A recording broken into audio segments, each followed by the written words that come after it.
All right, guys, we're back. So sorry about the little technical glitch. We're here, Women of Dance, episode 2. Today's guest, Kelly Lannan. We will get started shortly. Hopefully, this has fixed the problem and we'll be able to get going with the interview. Again, if you saw the earlier video, my apologies. That was a technical glitch. So I'll delete that later on to make sure that we only have this one video up. So here's hoping this works.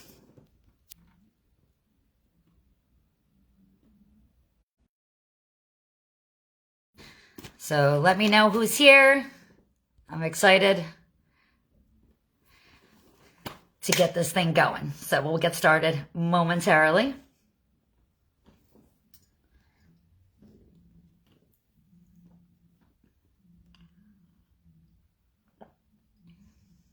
Hope you all enjoy my mug, my niece. This was a birthday gift.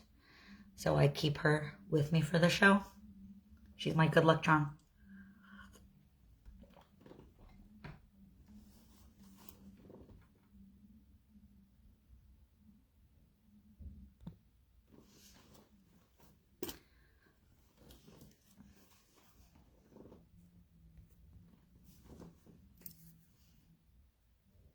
So I sent her the invite for the link. Hopefully she'll be on in just a moment and we will get started.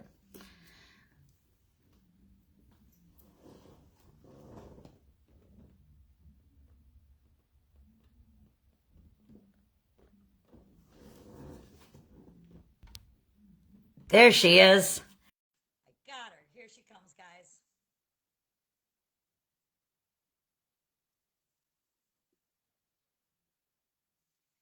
You hear any noise in the background? That's my neighbors. They tend to be a little loud, so hopefully it won't be too bad.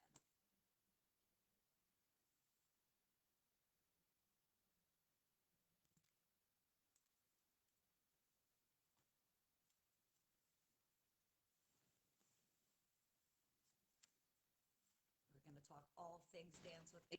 She is. Yay! Wow, that was a minute of stress. Listen, it's technology. What are we going to do, you know? Yeah, I'm just gonna move this around 1 second, my love. Sure, absolutely.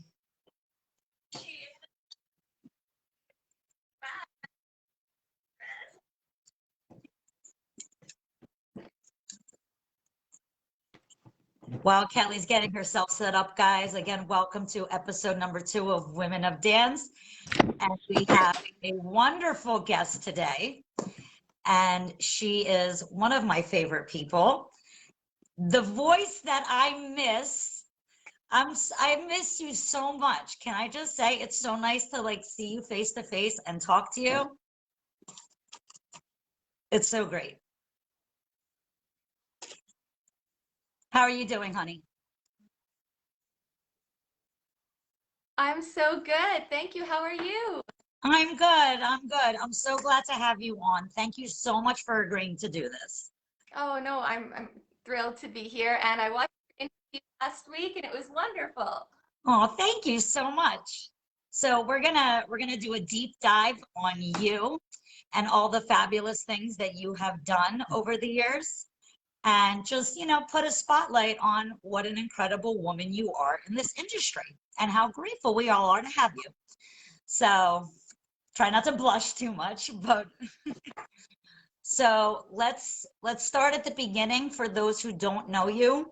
Why don't you tell everybody about when your dance life began? Oh, well, you're wonderful. I'm getting you twice right now, so I'm just going to check at my settings because I'm getting a bit of a delay with you for a second. So just give me 1 second, Sharonne, okay? Sure.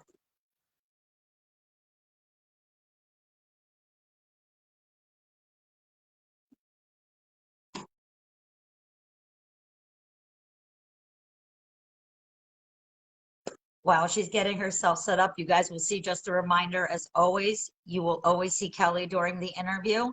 Sometimes you'll see me, sometimes you'll see this. So, did we lose Kelly? I think we might have. She'll be right back. Oh no, we definitely lost her. How did that happen? this is fun, guys. This is all new. Oh, here she comes back. Nope, she's gone again.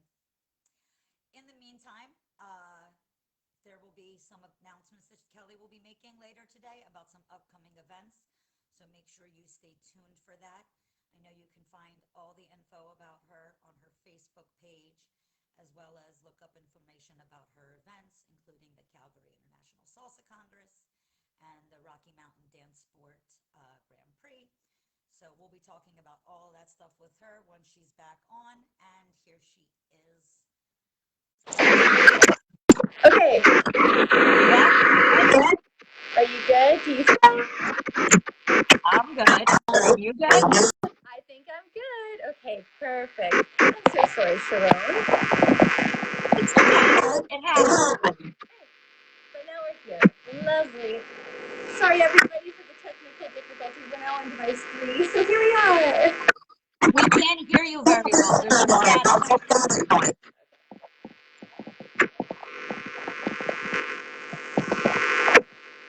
All right, can you hear me? No? Oh, no! I hear a buzzing. Oh, wait, the buzzing's gone. Are we here? Are we good? It sounds like a rewinding happening. That's so weird. That's what was happening a minute ago. Can you hear me now? No? Are we okay now? Okay, I'll join again. Okay. Guys, we appreciate your patience. We got a little technology today. Don't worry. Get this taken care of. Again, this is live TV. What are you going to do? And we all know, as performers, as artists, sometimes things happen.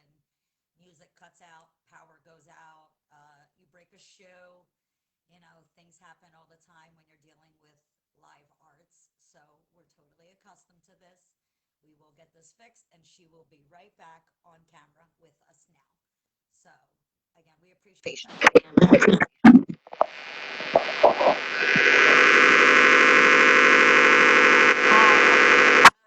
Okay, how's volume? It's in and out. In and out? Okay. Well, let's try one more device and see how it goes. Okay. So we're going to check out with one more device. Again, as I said before, you know, you never know how things are going to work out with live arts and performances. We try to adapt as best as we can for you, because we want you guys to have an enjoyable experience while we present stuff to you. So please be patient. Again, my apologies that we're having some technical issues today. We will be talking about Kelly as a performer, as a competitor, as a studio owner, as a competition organizer, a judge. She does it all. Talk to her about it. Hello. Hello. The sound is better. Yay. Yay. Okay, I'm just going to get you set up, my love. Just give me 30 seconds. And apologies to everybody on the live, but we're here now. We're here. We're all good. As I told them, as artists, we know all too well the technical difficulties that come with live things. Well, the show must go on. But the show must go on, so we will figure it out. Yes. Okay, so I'm just getting my tripod set up for this millionth device. And I didn't hear all of your intro, but I did hear a couple of very nice things that you said about me. So thank you so much, my love. Oh, you're very welcome. You're very sweet. Okay, I think we're getting there. Because we're here for a bit, so I want to make sure that we are all Of course, of course. Okay. Alrighty, I think we're almost there, and perfect! Yay! Perfect! Yay! Yay! Round of applause. This is a live show. It's a live show, everyone. And you know, I mean, you run so many events. I probably more than anybody understands the difficulty and the technical problems that can happen when we try to do a live production. Well, yeah, usually I'm in person and I have a microphone and I can kind of make like witty jokes, but if you can't hear me on a live, it's it's not quite as simple. But yeah, it's been a learning curve for everybody this last year, hasn't it? It really has. It really has. All right, so we got a lot to talk about. Let's start at the beginning for you. When did your dance life begin? Well, my dance life began actually as a gymnast when I was much younger. So we did some dancing as cross training there. And then from there, I moved into theater and then moved into the Latin and salsa and ballroom dance world. And salsa very quickly took over everything.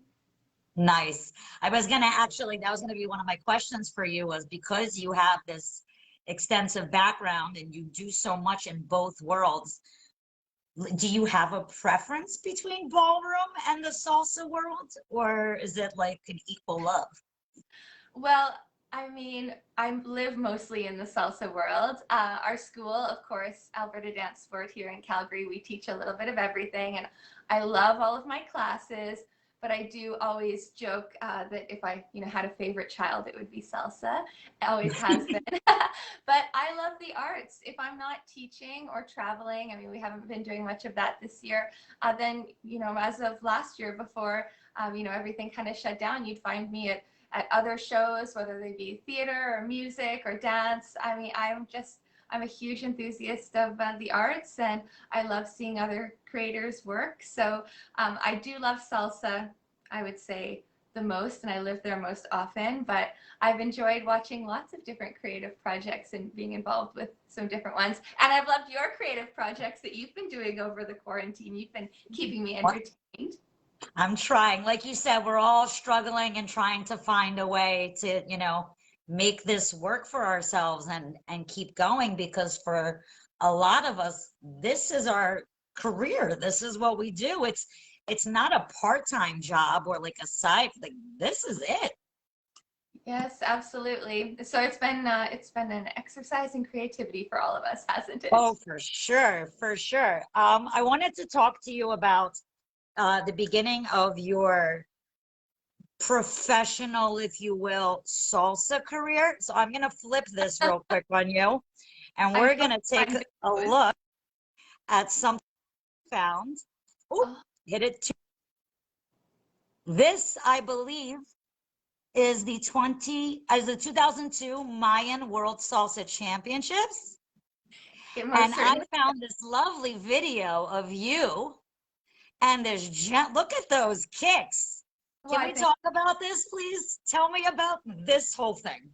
Well, clearly my legs were longer back then. Anyway, yes, this was Club Mayan, and this is my partner at the time, David Joseph. And Mayan was a huge event. I'm really proud to have been involved way back then. I think you probably saw the year. We would watch every week to see the dancers coming out of Club Mayan and who had made the final. And so many fantastic, fantastic dancers were champions of this event, Johnny Vasquez, Liz Lira. And we would be up here in Canada watching the video. All of our students would be as well, each week seeing who had made the semifinal. And then they opened up an international division, and David and I were lucky enough to be able to compete and then get to make the final.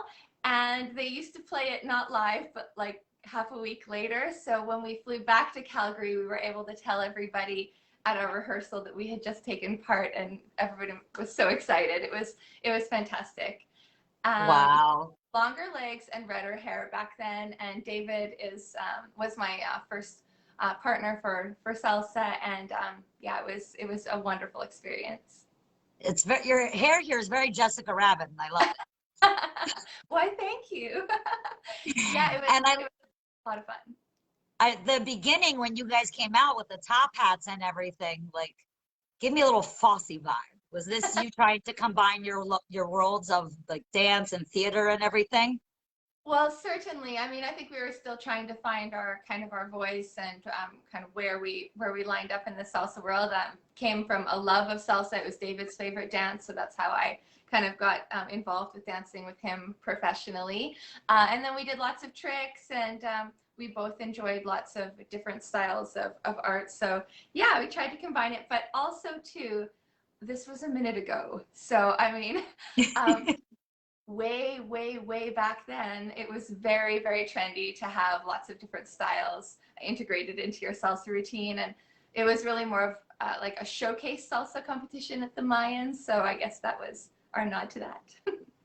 Nice. Okay, so this I found your next thing. I'm not sure how early into your partnership with Eric, but I found this routine in a nightclub. It's him sweeping around. Yes. And then you come out, hello, white pantsuit. Yes. Thank you. So tell me about the relationship, the partnership with Eric, how this began. Because I know this was the enduring, this is, what's still working to that. You guys still dance together and work together. So talk to me about the beginnings of you and Eric. Okay. So yeah, this was just, but a moment ago, clearly. Clearly, it was yesterday. This is at a club in Montreal, and it was a competition there. Eric's whole family is actually in the audience, which is really exciting. So Eric had joined a studio that I was dancing at here in Calgary. He had moved here. He's a professional ballroom dancer, and he'd moved here to dance with another professional ballroom dancer here in Calgary. And we started taking him out to the salsa club. And I mean, I'm sure he'd gone to the salsa club before, but it was kind of our pastime. So Eric and I started, just dancing together at the club. And, we were friends, myself and David and Eric. We actually worked together. We had a routine with the three of us together for a while. And then David decided he wasn't going to travel quite as much. And Eric and I had been dancing together more and more. And I guess the rest is history, as you would say. It's been more than 18 years. Wow. That's a long time. It's amazing you guys aren't sick of each other yet. oh no, I'm sure if this him, he might say something different. No, not sick of each other yet at all. And very, very grateful to have such a long partnership. He's the other side of my brain for sure. So how long did you guys start dancing together before you started competing together, or did that happen at the same time? Yeah, that was pretty much at the same time. I mean, we had been myself and David had been competing all along, and Eric had been helping us out and coaching us. And I mean, he was at the Mayan. You could probably see him. He's probably a head taller than everybody, but he came to the Mayan to help us out and cheer us on. And so right from there, we kind of moved into competing, and yeah, did lots of competitions all over the place. And of course, not competing anymore. Now we get to be on the other side of the table. I try to smile even bigger though, and yeah, still working together and producing events, and yeah.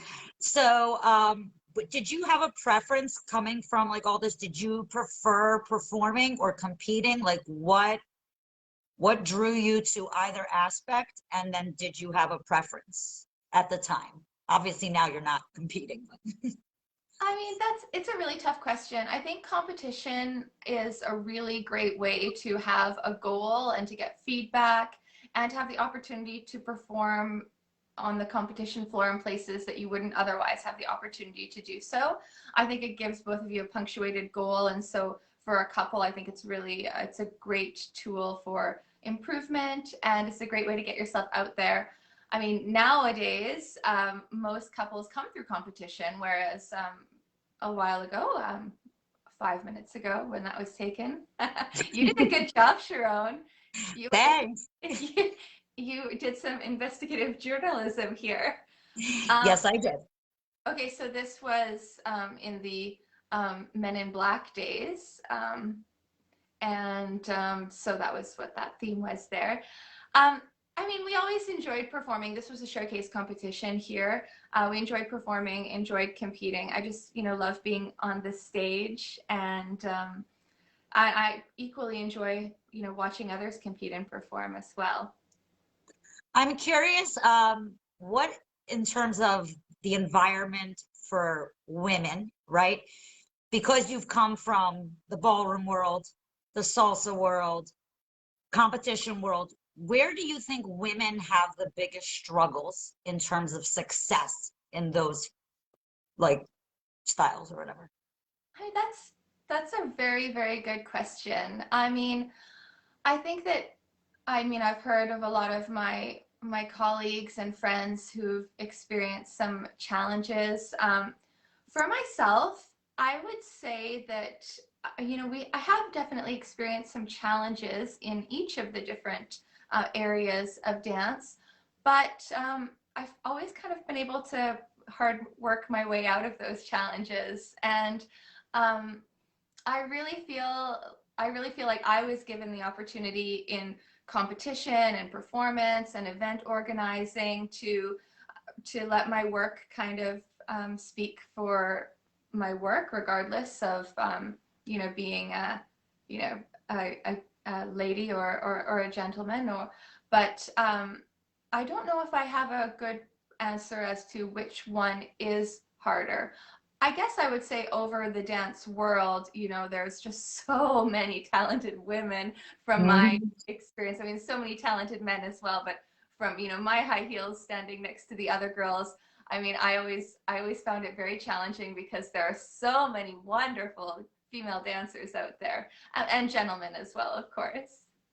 Anya and I had spoken about this last week. We talked about the role of women versus the man in dance, like particular ballroom, and how she had mentioned that you can have a stronger male partner and the woman be a weaker dancer, and that couple will win over a couple where the female is strong and the man not so much.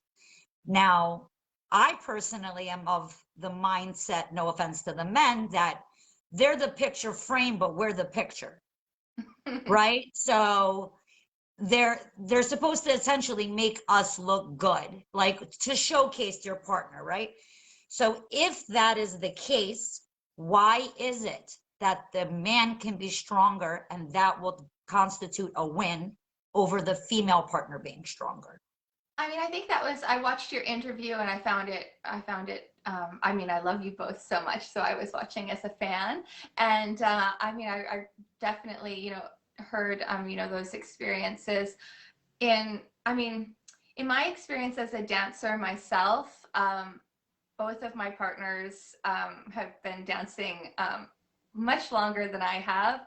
And, they always, you said, that the gentlemen are the frame and they make you look good. And, certainly, I mean, you can see with this video, I mean, it's hard to look bad dancing next to Eric. So, I mean, I always experience the benefit of having experienced partners. As a judge, for me, I like watching both, and I like to see well-matched partnerships. And I always think the best person on that day, the best couple on that day, is going to prevail as the winner. But yeah, I mean, I definitely heard comments like that, and I found it super interesting in your interview last week. I just adore you and Anya. Thank you. I thought it would just be an interesting question, especially to take to you, because like you said, you've been on both sides. You've been the competitor now, and now you've been a judge. You MC, you own a competition, you own several actually. So, I was just curious because you've been on both sides of it. What, like when you're watching a competition and you're watching, for example, like this, we're looking at a Just Dance, right? So many couples on the floor. Yeah, If you're judging this, yeah. are you looking at the man or are you looking at the woman as a judge?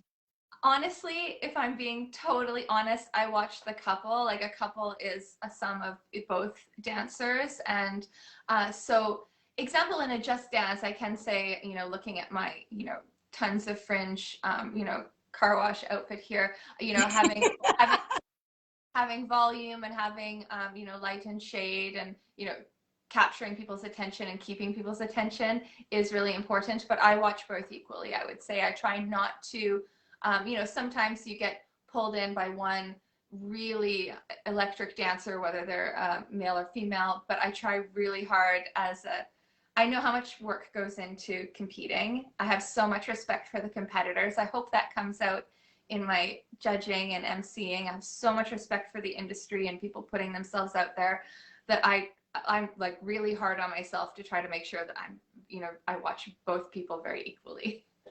As somebody who has competed in many events that you have emceed, we definitely feel the love and support from you when we're going out there. I'm There's so something very calming about your voice at a competition and hearing dancers, here is your cha-cha or something. And I'm like, oh, Kelly, I'm ready to dance. Well, thank you very much. I mean, as a competitor and a performer, I've definitely worked with amazing MCs that, I've, copied everything they did right. And then I've also, worked on some competitions where the MCs, maybe had a lot going on, or, it was like a long day or whatever. And so I just try, even if it's been like 20 hours, I try to just give as much love as I can. And when I'm judging, I try as much as possible to just be aware of everybody and everything as equally as possible. I love it. You have the sunniest disposition. Like, it's so great. And your Uh-huh. smile's always radiating. Like, I know like judges don't smile, but like if you look at you, like even if you're not smiling, like it's still like a pleasant face. Whereas some judges, I won't say names, but some judges you look at that and you're terrified. I totally understand. I And you feel try to avoid eye contact. You're like, don't look over there. You're gonna freeze. And then like, oh, if you're gonna freeze, look over to Kelly because Kelly will make you smile and you'll feel better all of a sudden. Oh, I always hope so. I hope you don't catch me in the moment where I'm like deep in thought or something. I always try to give some positive energy to the competitors. And I feel the same thing when I'm on stage, whether I'm performing or whether I'm emceeing. And, if you look in the audience and somebody is, scowling, it changes. You have to try to, not let it affect you. But it is nice to receive a smile from the stage. It really is. I'm gonna flip the camera again. I found something. I don't know if this was a partnership, how this came about. You're definitely gonna have to explain it to us. Okay. But this was Alberta Dance Sport Championships. And if I'm not mistaken, you are performing here with the Mr. No. Oh, yes. This is the incredible Jason Molina, and we had him as a guest artist at our event, and he was gracious enough to allow me to perform with him, and it was wonderful. How much time did you guys have to practice for this? Because you guys aren't neighbors. Oh, I mean, in my dreams, I'm in Puerto Rico with Jason Molina on the beach somewhere, probably.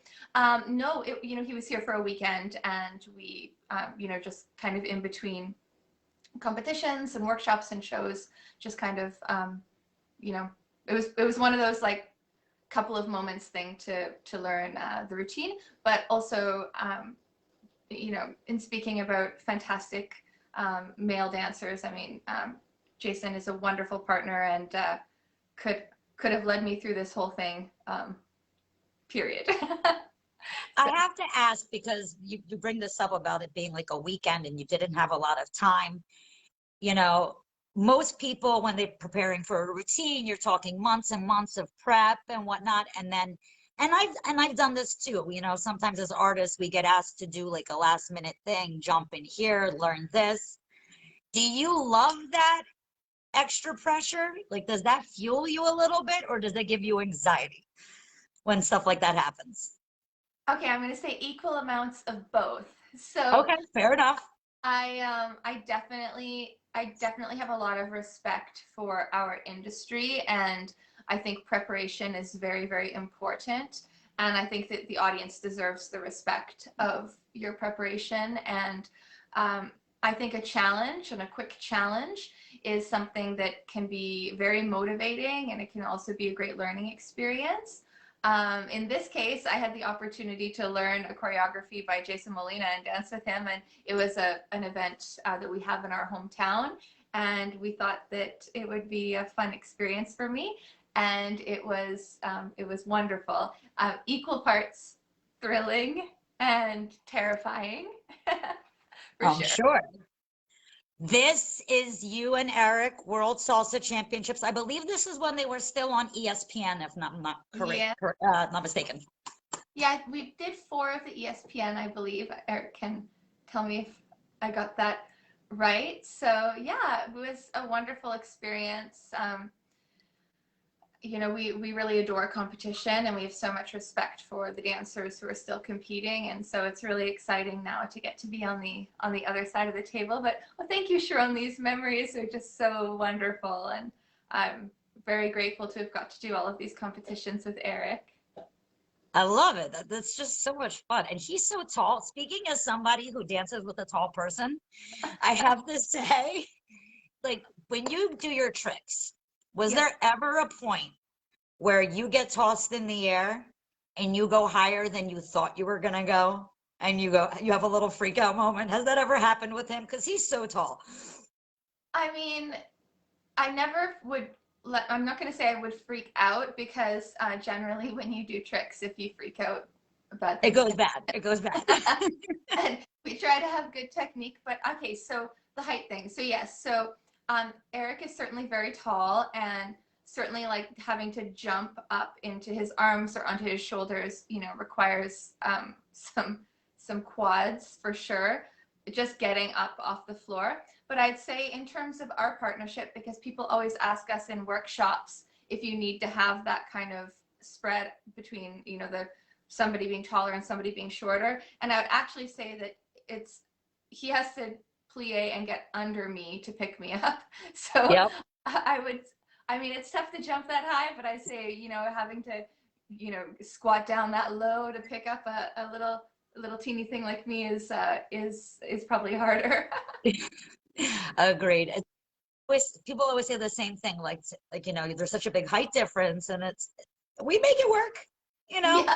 You jump a little higher, he plies a little bit lower. Eventually, you get there. Yeah, he just plays a little bit lower for sure. Yeah, absolutely. You make it work, but when we teach couples like who are more like around the same height, it's definitely easier for the girl to jump up on the guy's shoulders, and like it's easier for the guy to plie underneath her. Definitely sometimes when oh, wow, you found all the videos. Oh, I have all the videos, girl.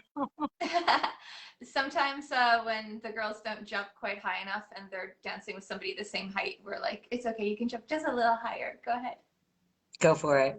Yeah. That's a beautiful costume right there too. Do you pick your costumes? Do you design them yourself, or? Thank you. Yeah, I mean it's obviously a team effort, but yeah, for the most part, for me, I always like to have some volume, because just to get a little bit more attention on the floor, but also standing next to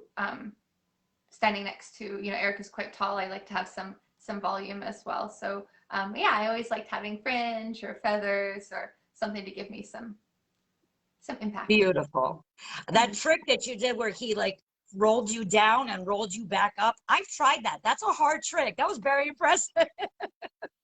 Thank you. That's a lot Yeah, of core work right there to be able to create that rotation on the way back up, because you're fighting gravity. yeah. I mean, there are some tricks that we can let you know. We can let the audience know the tricks, but yeah, there's definitely it's timing and core, and then yeah, there's some little magic that happens as well for that one. Yeah, we like doing the complicated tricks. Of course, by today's standards, the tricks are just so intricate and amazing.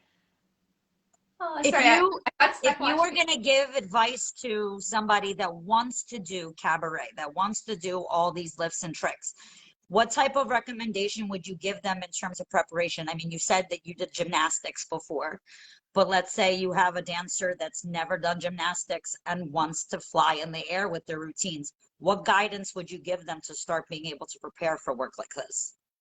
Yeah, absolutely. I would definitely say it's all timing and technique. And you can learn those things. You can absolutely be trained to do those things. It's very important that you remain connected with your partner throughout a trick. We don't particularly prefer the tricks where people are you found You said all the connected, and I saw the spot where you were like sliding up his leg. I was like, oh, that's connection. wow, yeah. So this was a particular audition video where we were asked to have a little bit more, you know, let's say sexiness. So yeah, so this was our sexy audition video. Connection, yeah, okay.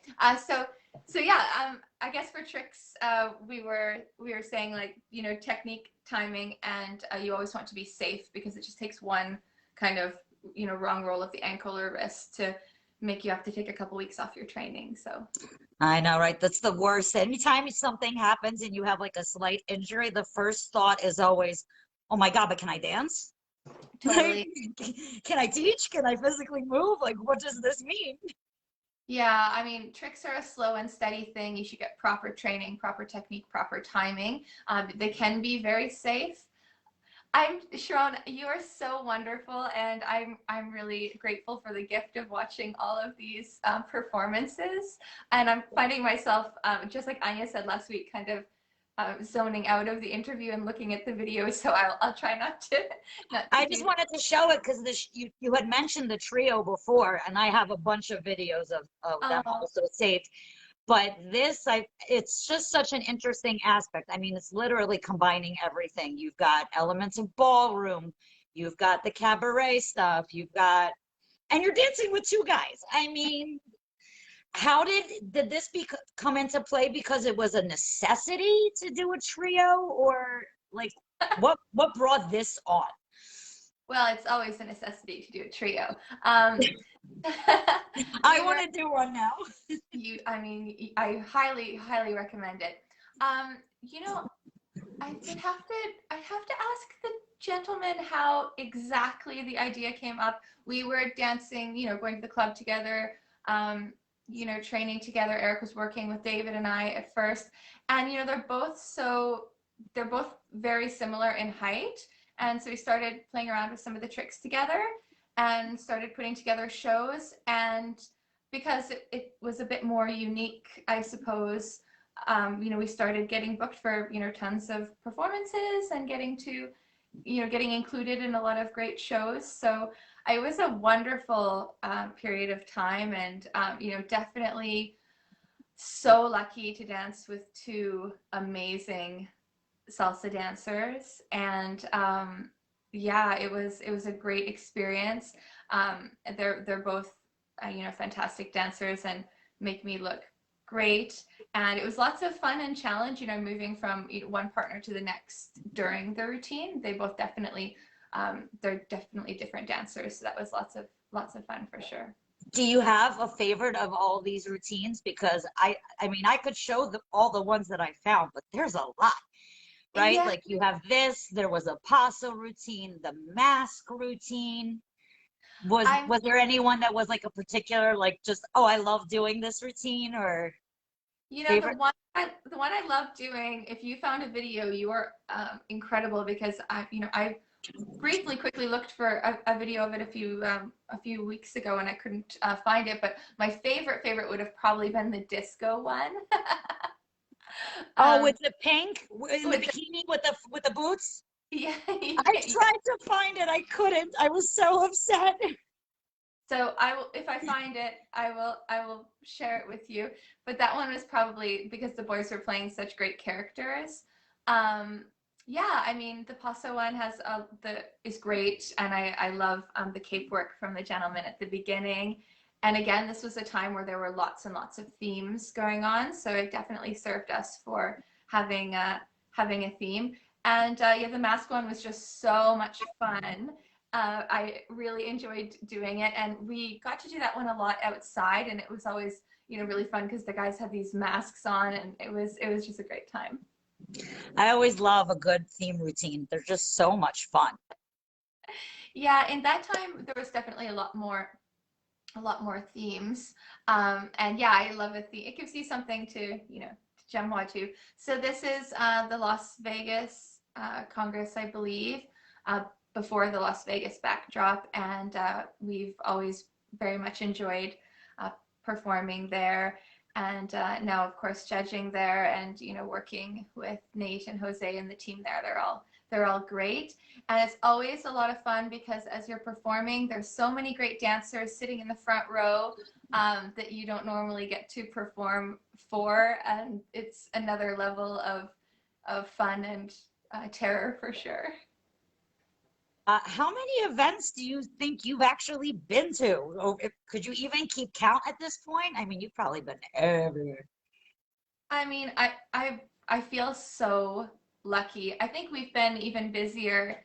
I mean, not this past year, as everybody's been not traveling as much, but we've been even, busier as time goes on because we've been able to also include the working with the competitions and judging and, helping some of the events out with the organization of their competitions. So I've been to a lot of events and, I love it. I love the work we do and I love just sitting and watching the performances and sneaking into the workshops and checking out what everybody else is doing. I feel really lucky to gotten to do what I love for a living. All right. Well, you had mentioned Alberta Dance Sport earlier, Yeah. and you are a co-owner of that studio? Yeah, so Eric and I run Alberta Dance Sport here in Okay. Calgary. So we purchased it like a long time ago. So it was running long before us. We took it over from a great company that was running Alberta Dance Sport here. And also Salsa is our performance group. And then we run the Calgary International Salsa Congress and also now the Edmonton Ballroom and Salsa Gala. You have a very, very busy life, my dear. Talk to me about how you got into owning and running a competition, when that transition happened for you. Well, I believe it was mostly with the Salsa Congress. So when we were traveling and performing, all the time, we thought it would be really great to have a Congress here in Calgary. And so at that time, we had the conversation with our coaches and then also with Albert Torres, who was running a lot of Congresses, about running a Congress. And we were able to start one here. For the first many years, Albert helped us out with the Congress, which was fantastic. And then we moved from running the Salsa Congress to organizing the competitions, not just within our Congress, but also a lot of other people's competitions. They said, hey, I could use some help with, this part of the event. And so there are quite a few really wonderful organizers who will have Eric and I come in and just, help them with that portion of their event and also judge. And it's always, it's a huge honor to work at other people's events doing that. And I'm really grateful that they trust us to do that. We try to, we do our best to put on very professional events and to really respect the competitors and performers. But yeah, it's happening more and more that we're doing more and more competitions, judging, organizing them. Some people, when they're thinking about running a competition, will hire us to come in and help them, get it started, and then they keep us for forever, which is great. So we've been doing a lot of that. I know we use you guys for help with our event, Liberty Dance Championships with AIM. And I literally, what is it, every October, I'm calling you guys in a panic, like, help me with this. And you guys are so incredibly helpful with whatever questions that we have, because I know you know so much about it that like you're just an expert and a go-to. And you keep me from losing my mind when I feel like I'm about to, because it's a lot. Running a competition, I don't think people understand just how much work goes into it, how much preparation. So yeah, it's a lot of pre-planning. It's a lot of well, first of all, very happy to help you out, and you guys do a great job with your events. It's lovely to be involved even a little bit. I think once you've made pretty much every mistake in the book, you can help other people to not make them. And it's a lot of pre-work, it's a lot of preparation, and it's a lot of doing it all the time. Like if you only do a competition once a year, it would be difficult, there's a lot going on at once. It's very high pressure because it's people's livelihoods and they work really hard for, just that 1 minute or 2 minutes on stage. So yeah, the fact that we do it, like at some points it feels like we do it every weekend. But you kind of get into a bit of a flow with it. So it makes it a little smoother. now, what is harder to put together, a competition or a Congress? Because you can have a Congress without a competition, and you can have a competition without a Congress. Yeah, certainly. I would say for me, and I'm sure that Eric would have a different answer, and I'd love to hear what he has to say. But our event, the Congress in Calgary, when we are doing a Congress and a competition and all of our performance teams and competitors, and then all of our international guests and friends all at the same time, that is the hardest. I would take either organizing a Congress or organizing a competition, but when you put them all together, that you're doing the whole thing. And our event has grown to be quite multifaceted and large, and you have ballroom competitions and salsa competitions and a ski trip on Monday, and it's a lot. So I would say that it's more challenging the more you have going on. If you're just focused on one aspect of your event, it's generally a bit easier. But I'm pretty lucky because I have, Eric and I do this together. So it's actually weird doing an interview without him, sitting. I'm sure, but you can talk to Eric anytime. I could call him up. It's fine. I want people to get to know you. That's sweet. But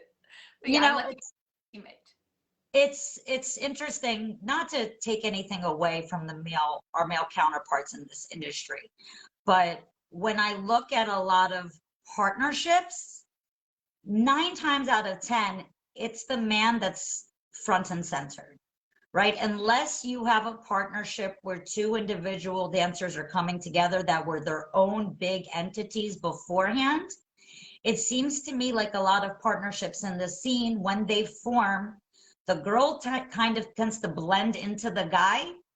And then when the partnership, for whatever reason, ends, whether they were romantically involved and they split, or they were just working together and decided to part ways, it almost feels like the woman always has a harder time rebuilding herself. And I'm curious, not to get into I don't want to put you on a spot or get into anything personal, but how have you and Eric made your partnership work so well for so long and still be, because not to make it I don't know if I wasn't in the scene when you guys started. I was a newbie. I was still in the ballet world back then. I hadn't made my transition to the salsa world, so I didn't know nothing about any of this. So I don't know, if you came into it as a big name. Obviously you were at the Mayans, in 2002. You said Eric came from the ballroom world. So it seems like when you guys merged, it looked pretty even.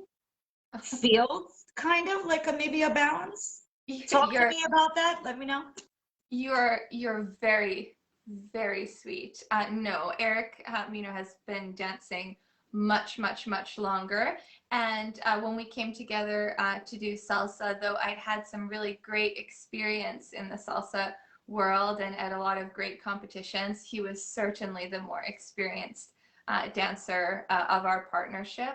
And yeah, I've been very lucky. I mean, I've danced with, him and David, and they've both,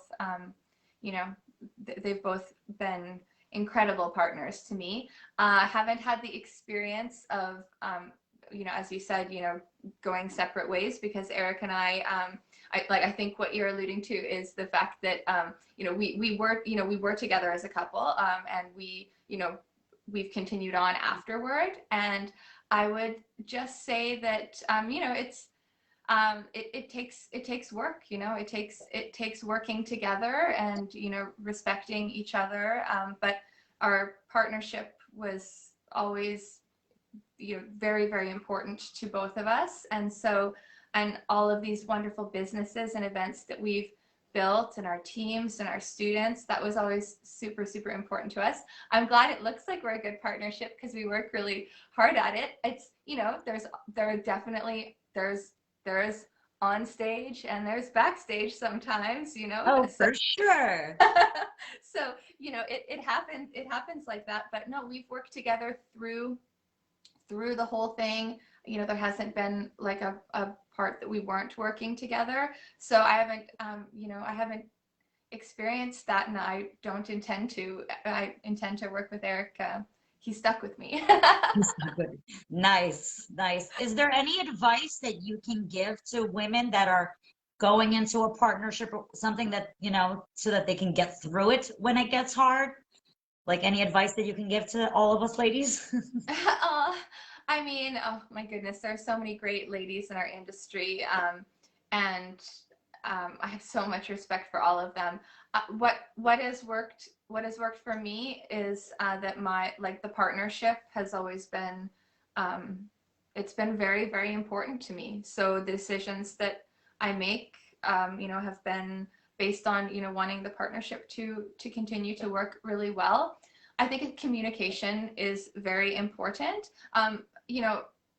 Eric and I are very, very different people, like not just in like the height kind of situation. We handle things differently. We use different language, like when we speak about the same thing. Lucky for us, we've been working together long enough that generally we agree about most things, but it's very important to communicate. And I think it's really important to sometimes communicate when you're frustrated about something, but it's not that you're frustrated with the partner. It's not that you're anxious with the partner. Like, I often say, I just can't make a decision on that right now. I need a couple minutes to think about it, or I'm sorry, I'm sorry. Yeah, I always say I'm sorry, Canadian. But I'll say, I'm sorry, I'm just feeling really overwhelmed right now. And so it kind of gives like context to if I'm being, difficult or snappy or whatever. I mean, I'm speaking for myself. Eric has a lot of things that he does to make our partnership work as well. But for me, I just try to communicate how I'm feeling, what I'm feeling and what I need. And if you can do that, hopefully your partner is, as good as mine that they can, give that to you. I'm going to flip the camera. I don't believe you're in this performance, but this is your Rocky Mountain Dance Sport Grand Prix. And if I'm not mistaken, is this Salsa Rica performing? Yeah, these are our Salsa Ricans. We love them. They're fantastic. So this was our ballroom event in Calgary, the Rocky Mountain Dance Sport Grand Prix that we organized with Martin and Diana and Jean-Marc and France. And it was a wonderful event, and our Salsa Ricans would always perform a big number. It's right at the beginning of our season, so they would do like a little snippet from each of their routines, and then we get the whole group of them. And every time all of them storm the stage, it just brings the biggest smile to my face. I love seeing so many Ricans on the stage, and we've been so lucky to have so many dancers who have been on our teams and supported us and supported our events through the years. It's just, we're so lucky. We're a big family here in Calgary. So, how large is your company right now, your dance company? Well, right now we're going to be starting classes again in a couple of weeks. So we're a little bit behind in the reopening of studios than where I believe you guys are right now. So we'll be getting back to, our team slowly. People are still, getting comfortable coming back to town. But I think generally, like, we'd have, like at this event, we had about 60 dancers, I believe, on the team dancing. And hopefully we'll get back to that. That's a lot of dancers. Do you find it overwhelming to manage a company that large? I mean, I've worked with teams where there's like 10 dancers and getting them to commit to schedules is impossible. I can imagine what 60 is like. Scheduling sometimes can be difficult, and yeah, it's a challenge, but it's kind of all grown organically. Like it started with 10 and then 20 and then 30, and so it just kind of gets bigger all of the time. And we do break them into different teams and levels, and we do have great students that make our lives very, very easy. They're very easy to work with, and we do have lots of help. We do have our partners, and we do have our semi-pro team. We do have, people that help us with administration. So like we do have a team of staff that, we couldn't take all the credit for that. But yeah, it can be a lot, especially at the Congress when it's like Congress competition, Salsa Ricans, our friends, international guests performing. Like when it's all at once, sometimes it can be a bit overwhelming, I would say. Yeah, for sure. You know. I know. I mean, we don't run an event on the scale of any of the ones that you do, so I can only imagine how stressed you are if I take my stress during Liberty and times that by 50. Maybe I'll get to near where you are with Calgary Congress, because like you said, the Calgary International Salsa Congress, you guys have really grown that event. I mean, when we went there, you had full competition, full days of workshops, shows every night, and not like a little bit of shows, but a lot of high quality shows. You had the professional Jack and Jill, which is the funnest thing to partake in, and thank God there's no videos of that, because I think we'd all be in trouble. But it's such a huge event, and there's so much going on. I don't know how you don't get overwhelmed with all of it. I really don't. Well, you do the same thing. You know what it's like. There's people pay, good money to fly to the event, to register for the competitions, to buy their tickets, and so you just give it everything you can. And then when you're on stage, you try as much as possible to value the investment that people have made in being at your event, and you just try to think of them instead of everything that's kind of going on behind the scenes where you're kind of running around.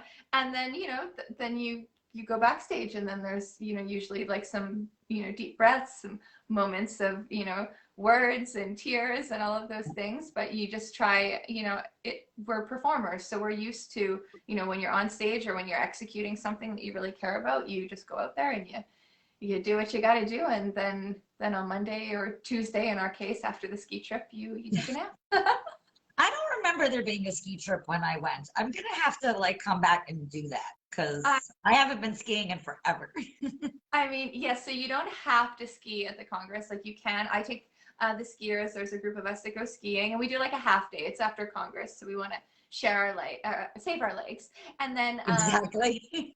Eric takes the non-skiers kind of on like a sightseeing trip, and they go to Lake Louise, which is so beautiful. They do a sleigh ride, and then we all meet up and have a really nice dinner at a gorgeous location. It's a big castle in Banff. And so we do it on Monday. Everybody's tired. We rent a bus, like a full bus. Like, we take like 40 people. So clearly we need to kidnap you, and you have to come with us, because it's a lot of fun. It's great fun. Count me in. I will willingly be kidnapped to go on this fun adventure with you guys.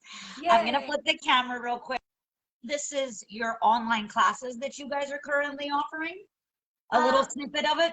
This is just a review video for one of our ballroom classes. Our online classes are actually available through Teachable on albertadancesport.com. This is just a little review video so that our students, when they take a class, they can kind of remember what we did in the class. And this one's from our ballroom class.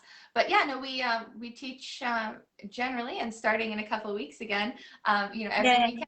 We start from the very basics. This would be like a level 1. You've never danced before, but you want to learn a little cha-cha to go out dancing, and we go all the way up to the professional level with our Salsa Ricans.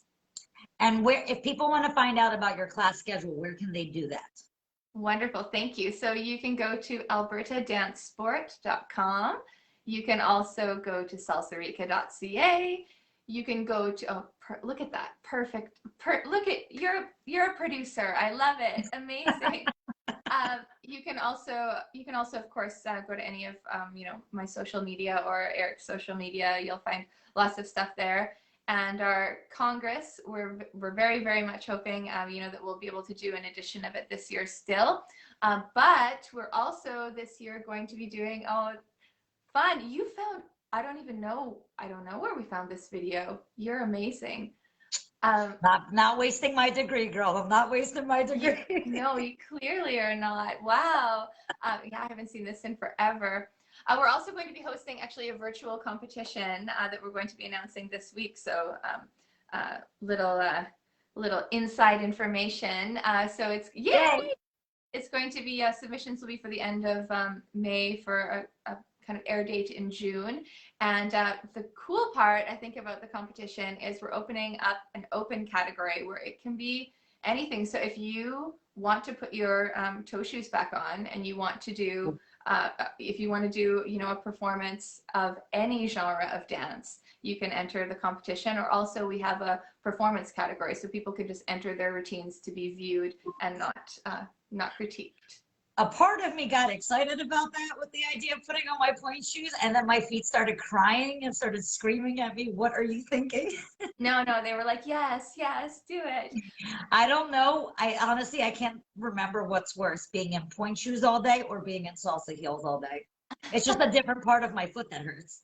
Exactly, exactly. Yeah, it's just you can tell if you woke up the next day, you would, and you just didn't remember what dance you were doing the day before, you'd be able to tell by what part of your body was hurting, right? Oh my God, it's so true. It's Yeah, like, oh, my neck hurts. I must have been dancing bachata last night. Or totally. Yeah, I know I've had a fun night at the salsa club when I wake up and I'm like, oh, yeah, guess I was dancing last night. Yeah, for sure. Different part of the body hurts, but I think you should. I think you should put those bad boys back on and do a I'll little. think about it. When is the deadline for this? When is the competition happening? Give us all that So info again. it's the end of May, so you've got a little bit of time. You've got, Okay. that's enough time. And yeah, we're just trying to make it so, if you've been working on something else, I know a lot of people have been training, other things at home, solos, different genres of dance they didn't do before. If you want to enter something in competition, it doesn't just have to be salsa. Of course, we have all the regular categories that you guys expect from us, but we'll also have the category where you can do what you like. For those that don't know about competition, when you say the regular divisions, Oh, can you just clarify for those that don't know what the um, regular ones that we do are? absolutely. So we generally, do salsa and bachata and cha-cha. We do hustle. We do kizomba. We do lots of those things at a lot of our events in competition. But oh, and this is our event. Yay! This is the Calgary International Salsa Congress. Yes, we do most of the Latin dances in competition. Of course, the virtual competition is showcase competition. So you video yourself and then you submit the video. And yeah, this is the Hyatt Regency Calgary, our partner. They've been our partner for the last 12 years in the Calgary Salsa Congress. And it's a lovely location, lots of dance floor. When we're able to open up again, it's going to be absolutely amazing. Here's that. That's the Just only video I've seen of the Master Jack and Jill. That's it. yeah, you have to be there. You have to be there to experience it. So you'll have to mark your calendars. We know for sure that we'll be back in March of next year for our annual event, but we are still hoping we'll be able to put one on this year later in the year as well. And then we have the virtual competition to keep us busy till then. What is your thought on this whole, before we finish up, the whole virtual competition thing? I've heard people loving it. I hear people saying it's not real competition because if you're pre-recording, you can do 20 takes. Whereas when you go to a live competition, you got one shot on that floor. Yes. What do you say to the people that make this argument? Well, I would say this has been a year of doing things differently and of, the reason we're doing an online competition is because there are still people who can't or don't feel comfortable to go out to the studio and train and then go to an event and compete with, hundreds of thousands of people. And I think this year has taught us to be versatile and has taught us to, shift. And yeah, I mean, would I rather be watching everybody right in front of me and feeling their energy, or would I rather watch them in a little box? I mean, I would personally rather be hugging everybody right now, but it's Mhm. kind of the world that we've landed in. And so I think that having a goal, and I think that having a way to interact with people like you've been so gracious to do with these interviews is so important. So I mean, yeah, if I had to choose, what would I choose? I would be I'd be at your event right now. I'd be, in your city right now, or traveling. But until then, and even after, I think there's lots of reasons that people can't make it to events. They can't travel, for whatever reason. And I think that this is going to really make the industry more accessible to so many more people to participate in. And I hope that pieces of it keep going. I do hope I can, smush everybody in the Can't wait to future. hug you. Can't wait to hug you. Me too. Before we wrap it up, just a quick last question. I asked Anya the same thing. If there was one piece of advice that you could give to a woman wanting to go into the dance industry, be it dancer, choreographer, studio owner, whatever, What is the one piece of advice you can give women going into this business? Wow, that's a big question. I would say that to follow your dreams, you can make anything happen that you truly want, because if you are dreaming of it, you're going to be willing to work for it. You're going to be willing to put in the extra hours and the extra effort and the extra tears, and that you will be able to make it happen. I'm very lucky that I've had people around me who've supported me pursuing a career in the arts, and I know that not everybody has that opportunity. My parents were very supportive, my partners were very supportive, and I know that some people, dancers, women out there, have those dreams and they don't feel like they have that team behind them. But you know, you can do it. I've found a way to make it work, to live and work in my passion every day. And if you have the dream, you can make it happen. You're going to work for it because you want it. So that would be my advice. I hope everybody that's listening really listened to what she just said there. If you didn't, rewind, listen to it, make that a mantra, right? No matter what, right? If we love it, we're gonna make it work, you know? And it's something I always tell people about being in this industry. They're like, is it worth it? And I said, if you don't really love it with everything that you have, it's not going to work, because this is a business where you really have to sacrifice and you have to put in that extra time, and it's not relying on anyone else. It's what we put into it. So. Oh yes. Yeah, it's definitely about the work behind what you see. You remember all those beautiful performers that you see their 2-minute video on YouTube or their 2-minute performance on the stage. That's years and years of hours and hours in the studio and and everywhere else. So yeah, it's about the work, but I just want everybody to know that you can do it. So if you don't have that support group that I had saying, yes, you can do it, you can do it. You just are going to have to work really, really hard. All right, real quick, just give everybody again information about where they can follow you and all the info about you and all the fabulous things that you are doing, because you do everything. Well, you're so sweet. First of all, I want to say a big thank you to you, Sharonne. Thank you for having me. And I think this is a lovely, lovely concept of getting to know some of the fantastic women in our industry. We're spoiled with it, and that includes you. So when you are ready to be interviewed, I don't know that I will have the same level of journalistic background skills, but I have people. So if when you are ready for an interview, you give me a call. I'd love to turn it around on you, because you are a bright shining star in our community. I think I might have to take you up on that, only because you're asking, and I'm like, she won't kill me. I won't kill you. No way.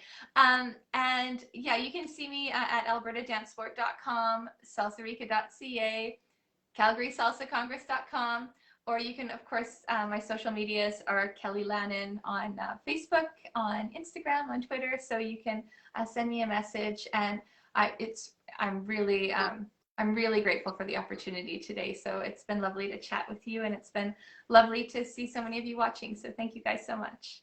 Thank you. I'll make sure to tag all your stuff on the description so that people will be able to click on it and find you easily. Kelly, thank you so much for being on my show. I love you so much. I miss you, and I cannot wait to hug you in person. I love you too. Thank you so much. Thank you, everybody, for tuning in. Next week, we have the very talented Atoy Juliana. So see you all next week. Have a great day. Love you, Kelly. Bye. Bye.